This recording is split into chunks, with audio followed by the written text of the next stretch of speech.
Hey there, and welcome back to another episode of CleanTechies, the podcast, Season 2, Episode 6, or if you're counting from the beginning, Episode 18. If you're watching on YouTube, please do comment your thoughts below after the show, subscribe, hit the bell for notifications on future shows. And if you're listening on Apple Podcasts, please do give us 5 stars if you like the show, and share it with your friends. We're always trying to grow the show by sharing with people who might find these things interesting. So with that, I wanted to also remember to mention our sponsors, Next Wave Partners. So this show is sponsored and made possible by Next Wave Partners. And Next Wave Partners are a recruitment firm, a specialist recruitment firm that focuses on the renewable energy, infrastructure, ESG, climate tech, and technology recruitment businesses. So if you are looking to grow your team or take your career to the next step, please do reach out to Next Wave. You can reach out to them a few different ways. One is you can reach out to them by email at info@next-wavepartners.com. You can also reach out to one of their consultants that is within your remit by reaching out to them. You can go to their website to find who that might be. So you go to next-wavepartners.com and go under the team section, and you can find somebody who's in your space or covers your remit and reach out to them through there. And then with that, I guess let's get into the details of today's episode. So today I had the opportunity to speak with Jim Castelaz, the CTO and founder of Motiv Power Systems. So they're doing some pretty interesting stuff, and we had a really interesting conversation about commercial vehicles. Typically, specifically, small vehicles that do deliveries and typically don't go more than 100 miles in a day, kind of have a home base that they return to, and they've been in the space electrifying these vehicles for quite some time. Actually, one of the first movers in the space, and just very interesting conversation with Jim. We talked about a number of other things too, such as talent retention and just the education system to help individuals to get into these careers, because I know it's not common that you find these specific types of careers within universities that they promote these items. So we talked about that as well, which was very interesting, but very interesting conversation generally with Jim. I hope you enjoyed as much as I did creating this, and without further ado, let's get into the show. All right, welcome to the show, Jim. Appreciate you coming. How are you doing today? I'm doing well, Silas. Pleasure to be here with you. Thanks. Absolutely. The pleasure is all mine. So I guess for everybody listening, why don't you just give yourself a quick introduction as to kind of who you are and how you got to where you are? Sure. So I'm the founder and chief technology officer at Motiv Power Systems. I started the company about 12 years ago with our vision to free fleets from fossil fuel, right? And so the fleets we focus on are medium duty people and goods movers. So if you buy something off of Amazon, it's probably delivered more likely than not by some sort of medium duty delivery vehicle. A lot of kids get to school using a school bus that falls into our domain as well. So not long haul trucks, not passenger cars, but kind of everything in between. And, up until a few years ago, really, these fleets didn't have options if they wanted kind of energy independence, right? I mean, they really, their whole operations were dependent on fuel and if they could buy fuel and for how much money. And, and I think we're really entering kind of a new era in transportation where there are alternatives to that now, and electrification is really taken hold, in passenger car and in this medium duty segment, and really enabled these fleets to look at what they do in a different lens and meet some of their sustainability goals in the process. Okay. Yeah. Interesting. So I'm curious, how did you come across this? Because you founded the company. So what was the impetus for that? What led you to ultimately be passionate about the space and to create Motiv?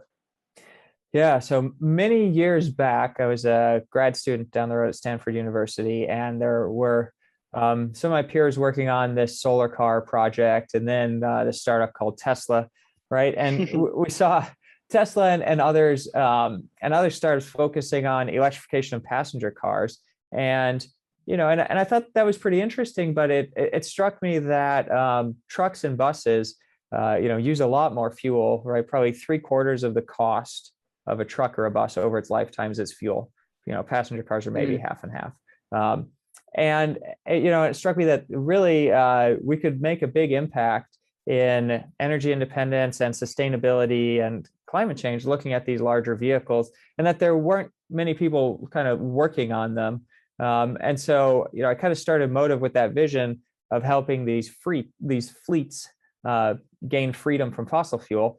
And the medium duty space is a little different from passenger car because it's a bunch of small volume applications, right? You've got school buses, you've got parcel delivery vehicles, you've got bread trucks and beer trucks, and all of these other applications, and they're really tools to get a job done. And so while companies like Tesla were looking at the very high volume, the kind of Henry Ford Model T kind of space, right, where you can sell 1 million of them, the workhorses of our economy were kind of getting ignored. And so I took my electrical engineering background and applied it to that and tried to build some basic technology that was highly configurable for electrification of these vehicle platforms, where you really have a lot of different options and configurations that need to be dealt with.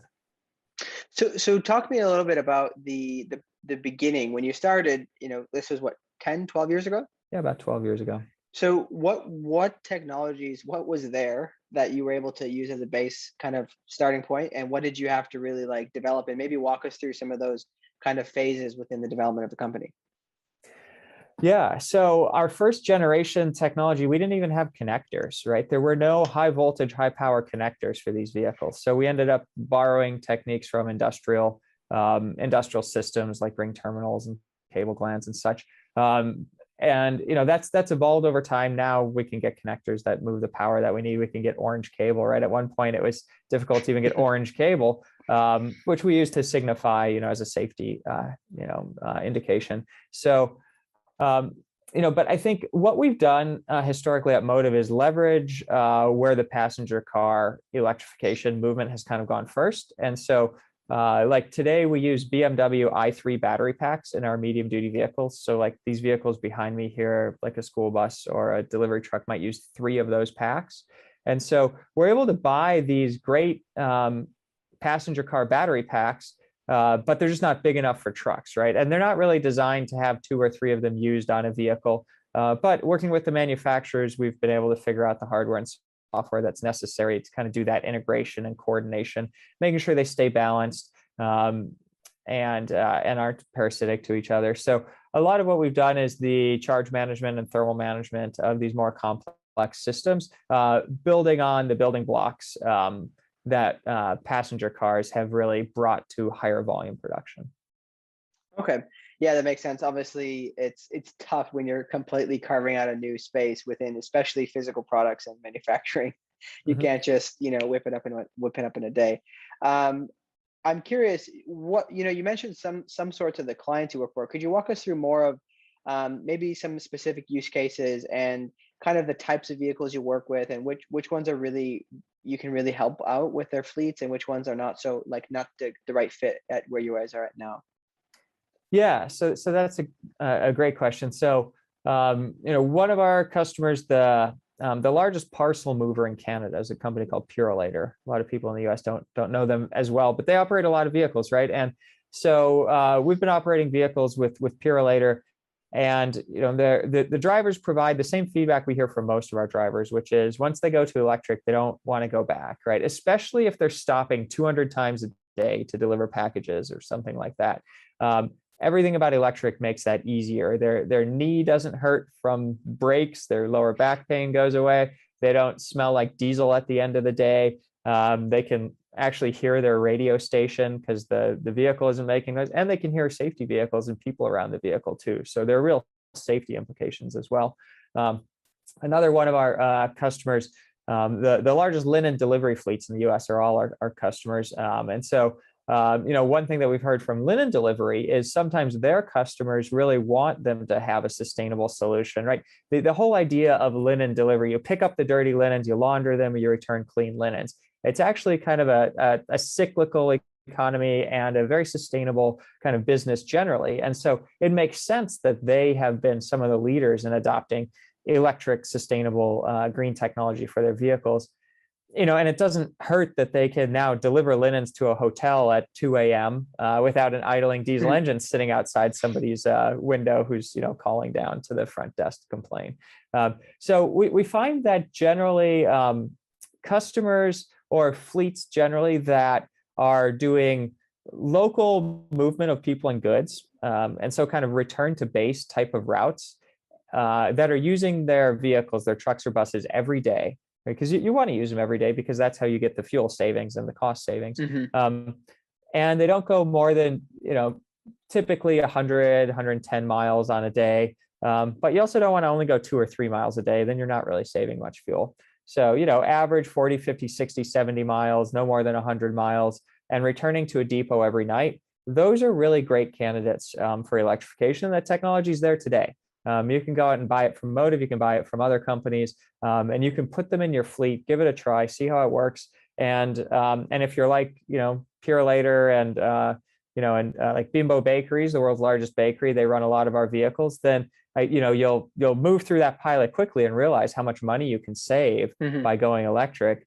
And it's not just the money you save on fuel and maintenance, it's also knowing what your price of electricity is going to be. And we've actually had customers couple that with solar panels that they put on their facility with a long-term price purchase agreement, right? And so they lock in their price of fuel for the next 15 years, right? And so they have zero risk of fuel cost escalation, along with the fact that it's just so much less expensive. Yeah, I mean, I think that that's a huge aspect, right? When you're planning, right? You can know the cost ahead of time, right? Because it is more sustainable. I'm curious, you mentioned range. So I grew up in a very, rural community. So I'm curious, what is the potential range for some of these things when, dealing with more, long-term, longer distance deliveries? Yeah, so that's a really good point. I mean, I would say we're maybe 5 years behind passenger cars. You remember 5 years ago, you had your Nissan Leafs, which I drove a Nissan Leaf for a number of years, and 80 miles, maybe 100 miles. If you really push it, you're a good driver. Hmm. That was kind of like what you expected with an electric car. And then we had Tesla and the Bolt and others coming out, and now it's 200 miles, 250 miles. And I would say most of the medium duty delivery vehicles are, including Motives, is kind of a range up to 100 miles today. Um, Now, keep in mind that's with the payload of having two Teslas inside of the compartment, right? I Hmm. mean, we're talking 8,000 pounds of payload. Hmm. So, you're moving a lot of weight. And so that takes a lot of batteries. And with today's technology, we tend to say fleets focus on routes that are kind of under 100 miles if you want to be Hmm. successful with electric. Next gen electric technology from Motiv and others in the next few years, I think, will easily put that up to 150 miles, and with options, I think that we're seeing that will support 200 miles daily range. Yeah. And for most of these vehicles, they're stopping 200 times a day anyway, so they can only do so many miles on their daily shift, right? A lot of times they're Hmm. more limited by how much space do they have to store packages, or how much weight can they put on the vehicle as well. Yeah, that was actually I was kind of curious because the batteries are heavy. Is that typically kind of weighed out, no pun intended, when you're having a different motive of power? Yeah, so the weight balance is a little different. You tend to be a little heavier on electric. The incremental versus diesel is small. The incremental versus gasoline is a bit larger. We see fleets either sometimes they just push up their vehicle gross vehicle weight rating, their GVWR, so they'll go, instead of a vehicle at like a class 5 19,500 pound GVWR, maybe they'll go up to 22,000 pounds, and that extra 2,500 pounds, actually more than offsets the incremental battery weight. There are some applications where you're pushing up against a weight threshold. Like one of them is the 26,000 pound limit for commercial driver's licenses. And Hmm. so many fleets want to stay under that 26,000 pounds because the driver licensing and certification is so much Mm. less burdensome. And so if they're really moving a lot of weight and they're hitting that limit, then yeah, they might see a payload impact. But other customers of ours, like Bimbo Bakeries, they're delivering air mostly, right? It's bread and chips. So Exactly. they typically cube out before they weigh out, and you can fit a lot of chips and bread on an electric truck. Yeah. Yeah, that makes sense. I think it's typically probably not a big issue for a lot of the uses. So that's interesting. I'm curious, could you, maybe share a bit of stats regarding, these smaller commercial vehicles and what their emissions contributions are to the global emissions? Yeah. So, I think when you look at this medium duty vehicle space, there aren't as many of them as passenger cars, maybe 500,000 annually, but they disproportionately produce greenhouse gases because, not only are they producing a lot more emissions per mile, but they're doing a lot more mileage in a given year versus your average passenger car. And so we find that the offset, there's a little calculator on our website, if you go to motivps.com, where you can actually look at the offset kind of per vehicle, and it does vary a little bit depending on where you're getting your electricity. If you're somewhere like California, where it's a very green grid, your tailpipe emission savings are almost equal to your overall kind of wells to wheel greenhouse gas savings. Other parts of the country where you have more of a coal-fired grid, you maybe only get half of the benefit as you would in a place in California, but you still do get a benefit. Argonne National Labs has great tools for looking into the details of wells to wheel efficiency as well. And we've yet to find a case where an electric vehicle produces more greenhouse gas emissions. Maybe it's theoretically possible, but even with coal plants, you come out ahead. Yeah, that makes sense. I think that's kind of, it maybe brings up the question with your suppliers. I'm assuming over the 10-year period, you've probably seen a shift in those. What have you guys been doing to try to ensure that you're getting supplies from the most sustainable focused companies? Have you seen an apprehension to doing that? And have you seen maybe more adoption in recent years? I'm just really curious because I know a lot of people talk about, oh, great, that's great in principle, but what about the supply chain? Where's it coming from? What's that happening? Could you talk a little bit about that? Yeah, the electric vehicle supply chain has matured a lot in the last 5 years in particular. And, batteries are historically a big item to discuss, right? So end of life of batteries, with something like the battery packs we use today from BMW, they actually take those back and break them down and recycle the metals and what they can, and and are able to kind of even reuse some of the chemicals in the batteries. There are companies that do battery recycling too, which is kind of an interesting process. They essentially freeze the entire battery in liquid nitrogen and shred it, and then they can separate the metals. And so there are ways to kind of sustainably recapture a lot of the valuable, kind of material content in the battery in particular. What we find is the rest of the vehicle tends to last. You have very few moving parts, so your service life on these, which was already long, right? Already these medium duty vehicles are 12 plus years service life, so you can push that up even further. And maybe you have to do a retrofit of new battery packs depending on the kind of total mileage on the vehicle, or maybe you don't. But generally, we have seen that the supply chain has moved more towards a model of thinking through these end of life implications and cradle to cradle, as we say, with the parts that are going into these vehicles. And so, how do we remanufacture, reuse them? And there are applications for second life too, with moving. We haven't seen too much to date as an industry of using vehicle battery packs in applications like stationary energy storage. But I think that's largely because battery pack costs have been coming down so precipitously over the last 5 years that the economics tend to work better to just buy a new pack for stationary storage. But as battery costs inevitably level out, we're at under $200 per kilowatt hour now, and we'll get to under $100 per kilowatt hour at some point as an industry, right? But we're not going to get to zero. And so as those costs inevitably level out, looking at residual values of batteries and second use applications becomes much more economical. So I think we'll actually see more of that over the next decade. Yeah, that's interesting. I think that the cradle to cradle mindset is something that seems to be taking off a lot. So that's interesting to see that there's already a lot of things being done there. What does the process look like when you're working with a new client, right? They've agreed to engage Motive Power Systems to change out their fleet. What does the process look like? What does the timeline look like? Could you walk us through that? And then, after that, we'll get into the cost of implementation. Sure. So, I think the first and sometimes the hardest and biggest step for a fleet is just to kind of gain that realization that electric is real and out there, and that it's worth investing a little bit of their time and learning about. Right. And I think we see more and more fleets reaching that point, and it sometimes is pushed by sustainability mandates. Sometimes it's pushed by recognition that the regulators are coming, right? And the Advanced Clean Truck Law in California, with an MOU for 14 other states, is going to require adoption of electrification.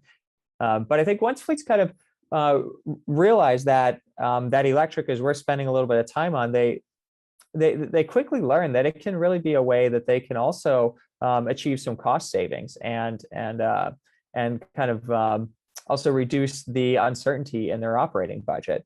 And so where we start, we have a number of considerations. We did a white paper on kind of 8 considerations for electrification on our website, but we oftentimes start with the vehicle, right, and how they use their vehicles. And we want to make sure that they have identified vehicles that are going to be a good fit for electric. So, they've got the volume and the weight, and the mileage makes sense for what an electric vehicle can accomplish, right? And then we'll look at where those vehicles are domiciled.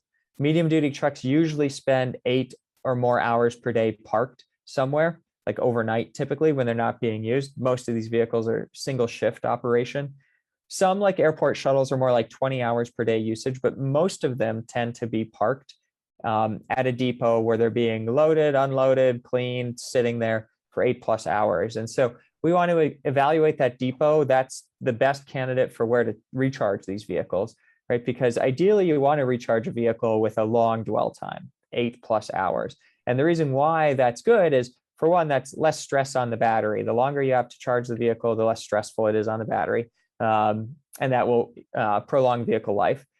It will also reduce your charge costs from your utility. So you need to install less infrastructure and pay less, demand charge and other penalty premiums, versus if you charge on kind of a very spiky use case where you charge the vehicle very quickly and then that infrastructure is unused for the rest of the hours in the day. That would be an inefficient use of infrastructure. So we want to work with the fleet about charging. And typically fleets want to pilot electric trucks first. They want to try them because it is a bit of a paradigm shift, right? You've got this vehicle that's now kind of a computer on wheels. You need to plug it in every night, kind of like your cell phone. All the complexities in the software, right? And we download new software feature functionality to the vehicle. It takes some getting used to, and they want to see how it works. Like, can it really do the job in their applications and their fleet?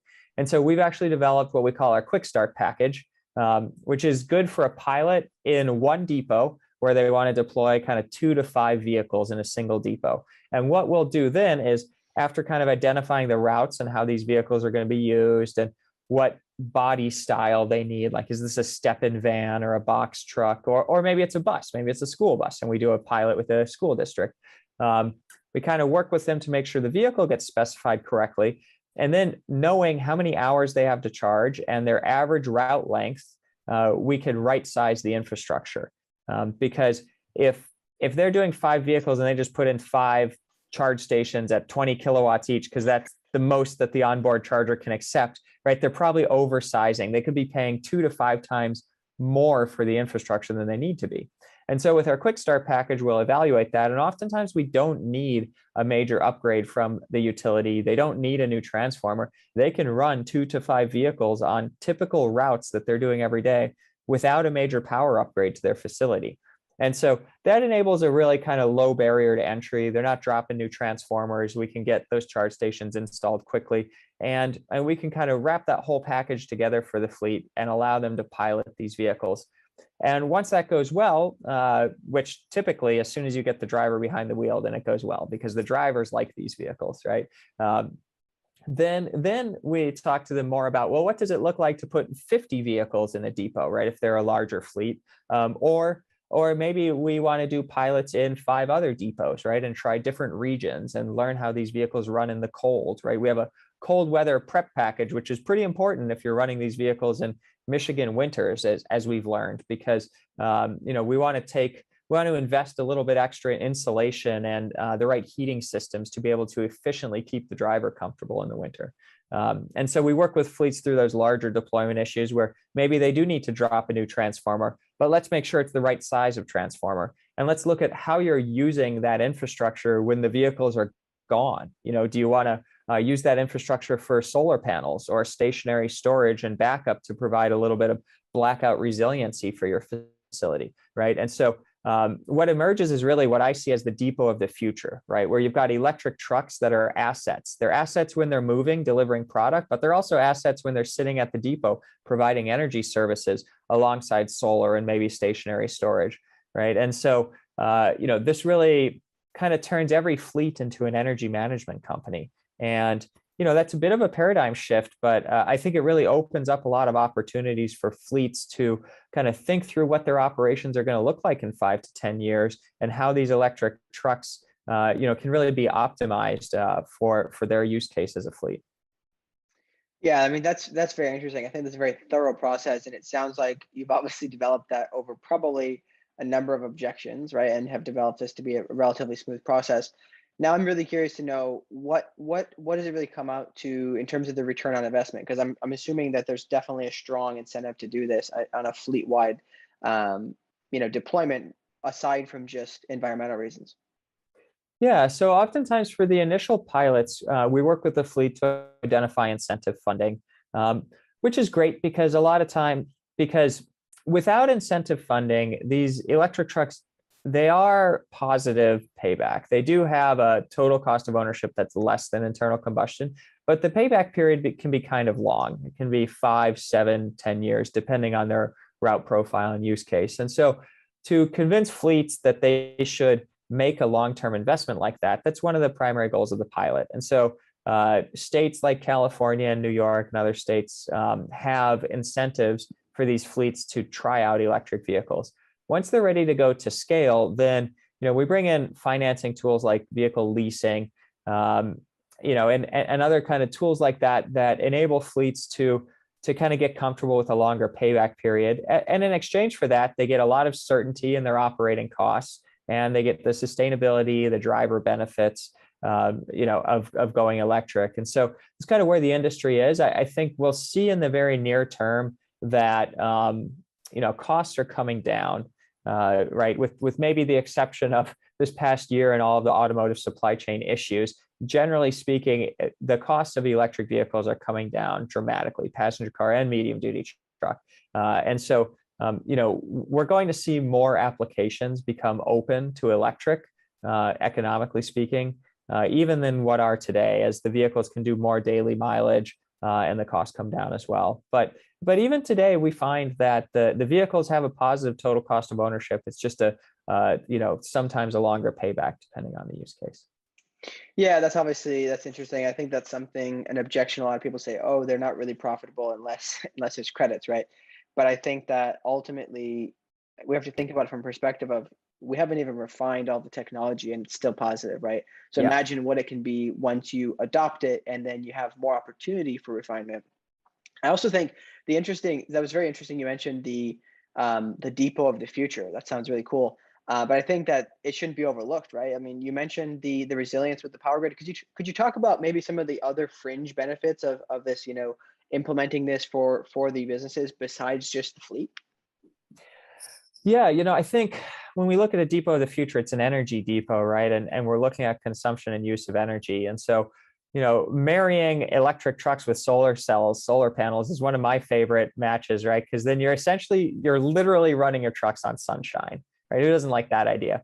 And then I think if you throw in stationary storage, right, you can kind of optimize your infrastructure use there, and you're able to maybe put power back onto the grid during peak demand. You charge your vehicles during the most off-peak hours, right? And then you're using the solar to run your facility, right? And you can do this all through kind of the same infrastructure, which makes it pretty attractive. And then if you're maybe you have seasonality issues with your business, right? And oftentimes the energy market is a way to buffer seasonality. And so whether that means during, with parcel delivery, you're putting a couple extra batteries that the rest of the year are stationary storage, go on your vehicle during peak season, right? So that you get the extra range during peak season. Or maybe you're a school district and during the summer, all of your vehicles are parked. Well, provide some ancillary services over the summer back to the grid when the grid needs them most, things like frequency regulation and bidding into the hour ahead market to kind of stabilize the energy market, right? And so there are lots of opportunities kind of looking towards the future to kind of what a depot can do, and seeing these depots of the future as assets to our power grid rather than liabilities. And just curious for people listening who are maybe interested in that, and it can be a complex topic. Do you guys have partnerships with companies that can help those people, your clients, to take advantage of those things? Yeah. So right now, Motiv is we can provide just the truck, or we can kind of provide the whole energy system, right? And so that includes charge infrastructure and the management of that, and the management of things like low carbon fuel standard credits. When it comes to vehicle to grid, I think we're still seeing a lot of regulations emerging there, and the value propositions. Certainly there have been a lot of interesting demonstrations, but to see that become economical, I think we're looking towards some of these interesting pilots and demonstrations that are being done across the country, to kind of drive the economic case. But I would say that today it's difficult for fleets to kind of factor those economics into their purchase decision, because it is a bit unknown, and some of the regulatory landscape about how it's going to all work is a little bit unknown. I think we all see that there's great potential there. And especially if you're a large fleet and you've got some real estate where you have depots, maybe around Los Angeles, for example, right? Well, you're probably located in some places where the grid needs some local support, right? And there's real value to the kind of ancillary grid services you can provide out of your depot locations, right? If it's done right. So we're kind of still waiting a little bit on the regulatory framework to kind of do that. So I would say we're certainly open to pilot and demonstration projects, but we haven't yet identified any commercial partners, and we know a lot of companies that are working on this. That we're happy to work with, and we'll kind of work with everyone who's trying to solve this problem, because I think it's going to take a lot of parallel threads. Yeah, and of course it's always, with these items, it's not one partner will solve the solution, because you have, it's regional items, right? There's regional people who do it in certain places. So that's fair.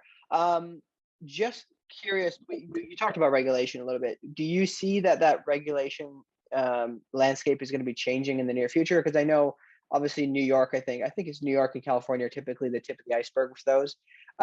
What are some other states that you might see this coming in the near future? Just your thoughts, generally speaking, on the relationship between regulation and incentivizing the new innovation. Yeah, so regulations are a driving factor now. I think the regulators have seen that electric trucks are possible, and so they want to create some momentum, right? They've been using the carrot a lot with incentives, and now we see the stick, right? So, the biggest, maybe one of the most important things to happen in the last year and a half in our industry was the Advanced Clean Trucks regulation from the California Air Resources Board, which mandates a certain percent of medium-duty trucks that are sold in California be electric. And that mandate begins in 2024, and the percentage increases to 75% in 2030, and I believe 100% in 2035. And this is just medium duty, but they have other percentages for the lighter end of that and for Class 8. And we've seen 14 other states sign an MOU, basically saying, New York included, saying that they are going to do something similar to this Advanced Clean Trucks regulation. And the California Air Resources Board has publicly indicated that they plan to issue a accompanying regulation that will put a mandate on the buy side as well as the sell side. So they'll mandate that fleets have and operate a certain percent of electric vehicles within the medium duty weight classes. And so, I think that those are going to be industry driving regulations. And I think that their timing is right. I mean, they're pushing the envelope, but they're not regulating the impossible either, right? These vehicles are out there. And right now they're offering a lot of dollars of incentives for fleets that, want to try vehicles ahead of that regulation. But once the regulations kick in, the incentives will probably not be around as much. So good reason for fleets to, get smart about this now while there's money out there. Yeah, I mean, that's a good point to bring up. This is inevitable, and it's also the right thing to do. So, why not get started? That's interesting. Yeah, regulation is a tough topic, because I know a lot of people are not a fan of the government telling people what to do, but at the same time, like, sometimes it takes that challenge, right? I think based off what you've said, it sounds like when people try these electric trucks, they're probably like instantly sold, or very, very quickly at least. I'm assuming a number of them have gone home and their next car purchase will be electric, likely, right? So I think that it's just a matter of like the adoption curve. People need to try things. People need to see that it's viable and then be okay with it, and just like put aside the old ways, right? I know not everybody's like us and wants the leading edge, right? Yeah. What are some of biggest challenges that you run into and maybe the biggest objections from clients? Yeah. So, I think it's not an easy change for a lot of these fleets to go electric, and for good reason, right? Their vehicle is so kind of intertwined in their operations that even something like having to plug it in every night, can be a change. And so I think, we see various objections to making sure the vehicle can do the job. Obviously, if they're driving 200 miles per day, electric isn't a good fit for them today. So that's one objection. The charge infrastructure is also a sticking point for a lot of fleets. We've tried to take our learnings and help fleets with that. Primarily we would like them to use electric trucks, and we'd like them to use our electric trucks.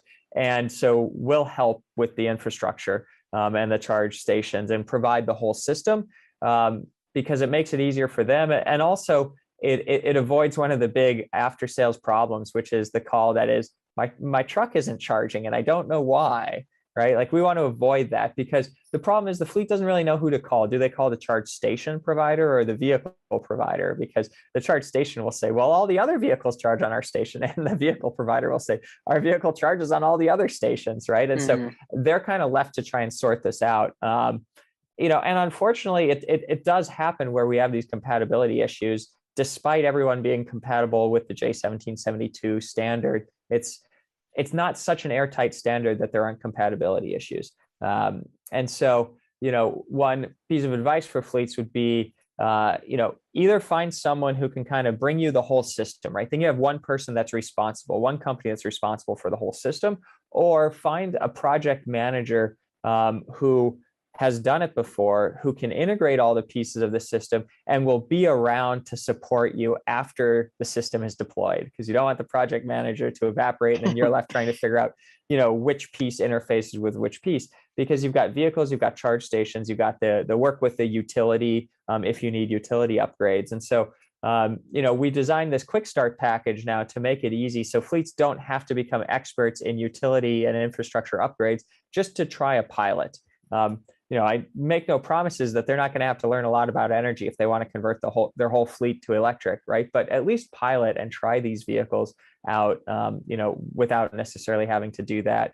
And so, infrastructure is kind of that other sticking point. And then, around the incentives, I'd say the incentives are really great for trying out vehicles, but a lot of the larger fleets would like to, go without the incentives and, allow the smaller fleets to have the incentives for pilots. And so, for them, that means leasing and kind of looking at the cost of capital and these, a payback period that is, maybe longer than what they're used to, but comes along with all these ancillary benefits, right? And so, kind of getting that economic model to work and or finding and timing the right incentives, being part of the programs. In California, there's kind of a small window of time where you can actually apply for certain incentives because it's first come, first serve. And, maybe they all get fully subscribed within the day that it opens.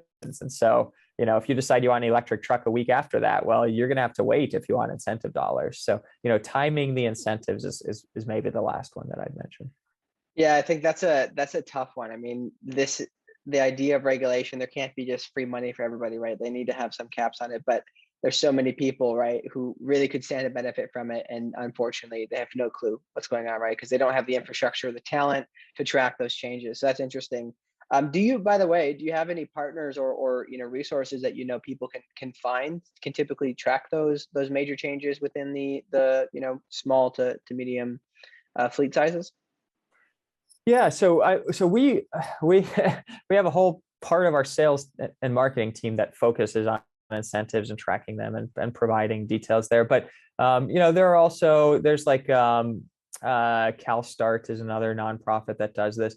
There's the Zero Emission Truck Initiative, ZETI, that kind of has a listing. If you search for that, you can find a listing of all the available electric trucks and information about infrastructure and incentives right there. So, but I think a lot of the manufacturers, like Motiv and others, we spend a lot of time and energy figuring out these incentive programs and helping fleets, holding their hands through it, providing packages that allow us to take the responsibility for the data collection and reporting that might be required from the infrastructure program, or sorry, incentive program.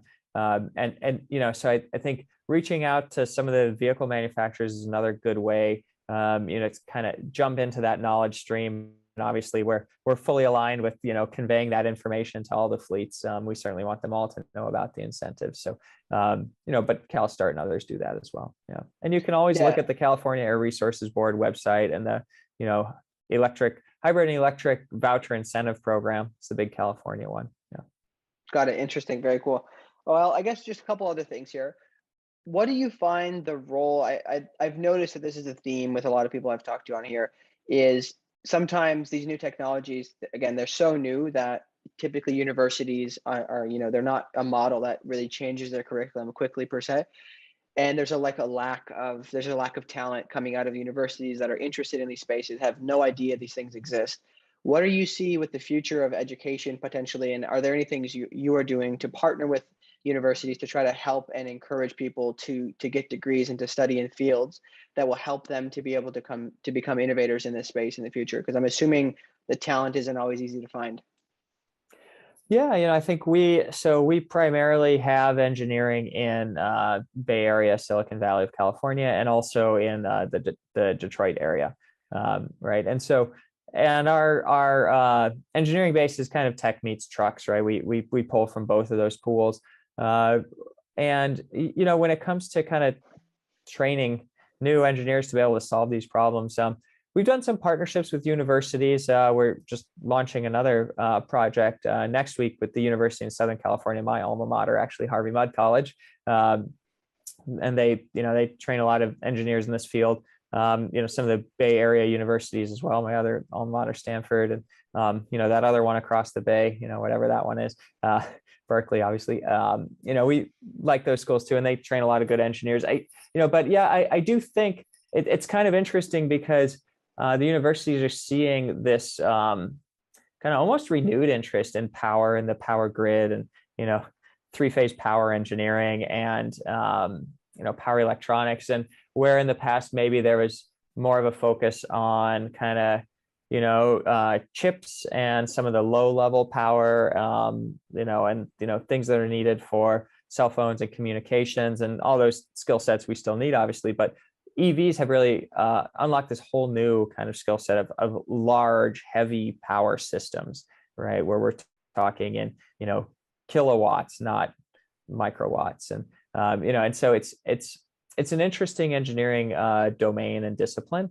And I think the universities are starting to kind of recognize this, and we're seeing more projects and programs, kind of geared towards kind of higher level power engineering that you would need. And obviously we still need a lot of the great automotive engineering in many of the schools in the Detroit area, and elsewhere, although there does seem to be a lot of talent in the Detroit area around some of the automotive skills, and the powertrain being electric doesn't change the need for many of those skills, right around the chassis engineering. So that's still a major skill set for electric vehicles. So I'm pretty encouraged to see some of the new programs and new ideas that are coming out of academia. And I think when you kind of combine those with startups that are working on electrification, and even what some of the larger companies are doing and trying to do, I think all of these different kind of stakeholders and participants see that there's a lot to be done here,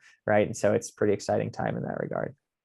Yeah, that is interesting. I'm always encouraged to hear that, because I think that it's very important to think about the next wave of what's coming, right? And I think that obviously there's probably a smaller number of people doing what you're doing in the space, and as that increases, which we obviously need, right, there's going to be a big vacuum that's created with the talent needs, and at that point it becomes even beyond this. This is a topic I love, is the idea of retaining talent too.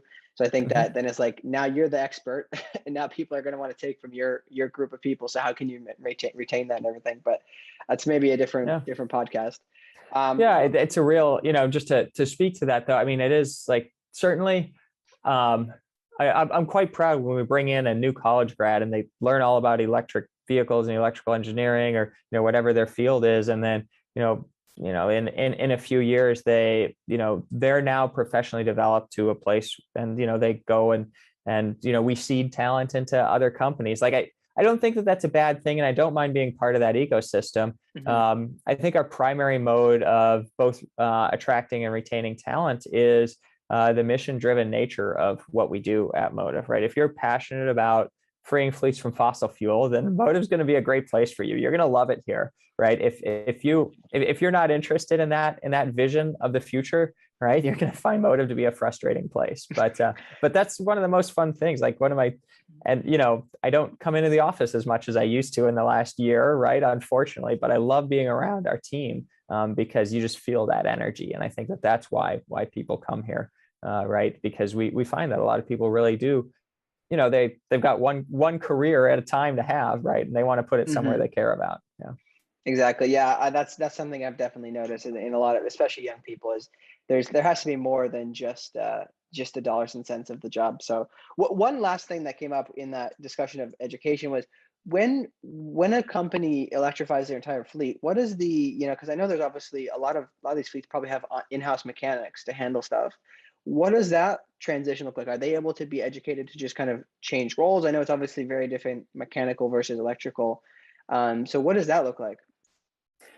Yeah, it can be a bit of a change, right? Because generally electric vehicles require a lot less service. And so these service technicians that have done oil changes and, transmission, jobs or whatever, they're now faced with kind of a little bit of a challenge, right? And we've seen differing reactions to this. I would say the most common reaction we see is the technicians are excited. They're excited to learn a new skill set, and they're excited to not have to deal with oil and other fluids and kind of the greasy bits as much, right? And they kind of recognize that they have an opportunity to develop a skill set that's going to be a lot more focused on vehicle diagnostics using software tools and vehicle configurations and like adjusting the way that the vehicle is performing and and looking into diagnosing problems or configuring systems around when the vehicle charges, how the vehicle charges, right? And becoming more of like this energy system administrator rather than kind of oil changer. And I think we've certainly seen that many techs like that. Some techs don't like that. They're not as interested in that. And electric vehicles pose a challenge there because they don't have as many greasy bits. They don't have as many moving parts. The maintenance schedules are dramatically reduced. And so I think that there's this shift, but it doesn't mean that there's not good, interesting work to be done when you think about the kind of service maintenance and kind of, maybe to use the word, administration of these vehicles, right? It's just kind of a different skill set, but we find that obviously that like a lot of those service techs have the right intuition. And when it comes to diagnosing problems, once they learn how to use the software tools, they're still using that same intuition that they used maybe in a more mechanical sense before. Yeah, I mean, that's actually interesting you bring that up because I would assume that a lot of people are probably seeing this transition happen, right? I have two uncles who are mechanics, right? And the electrical side of things typically escapes them, right? But if they had an opportunity where they're in their current job and they have the ability to be upskilled into a new set of technology, that's going to make their career much more steady. They're probably going to have a lot more stability going forward because of that new skill set. So that's interesting. I didn't think about that. Yeah, well, this was great. I really appreciate you coming on. Where can people reach you?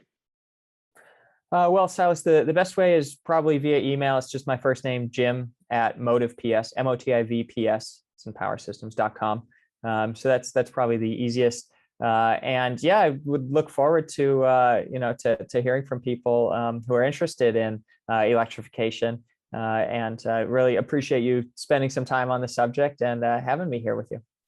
Yeah, absolutely. It's been a pleasure. And I always find that I come out of these discussions so energized and learning so much. So I really appreciate you taking the time, and we'll see you next time on the podcast. Great. Thanks, Silas. Have a good one. Thanks so much for joining on today's episode of CleanTechies, the podcast. I really hope you enjoyed the content we talked about, enjoyed the conversation with Jim. I found a lot of value out of it. I always do on these conversations. Typically, it's the end of the day when I record these, and I'm always pretty exhausted, but after I come out of these conversations, I'm just so pumped up for the new technologies I learned about. So I hope you found that interesting as well.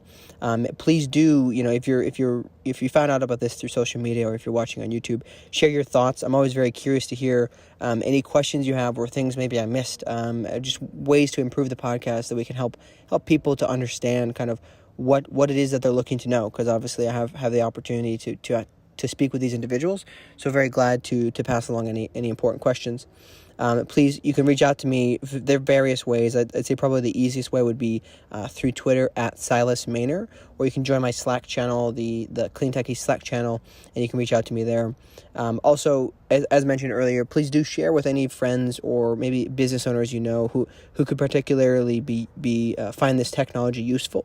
I think it's a great way to help kind of share the knowledge in a very practical way that can be very helpful for implementation. Of course, also subscribe to the newsletter that comes out every month on the 27th. This month we will be sending out the newsletter, and the topic is air quality, and some companies that are looking to help track and improve air quality, not only on a broader scale, but also in more individual areas. And then, of course, as mentioned, please do join the Slack channel. It's a great way to meet with other professionals. We're growing it very slowly, but looking for anybody who's interested in the space to join and be part of it so they can continue to learn and network with other individuals in the space. And then if you are interested in supporting the show, you can go to the Buy Me a Coffee link in the description, similar to Patreon, if you wanted to support the show directly. But with that, thank you again so much for joining us on today's episode, and we will see you next time on CleanTechies, the podcast.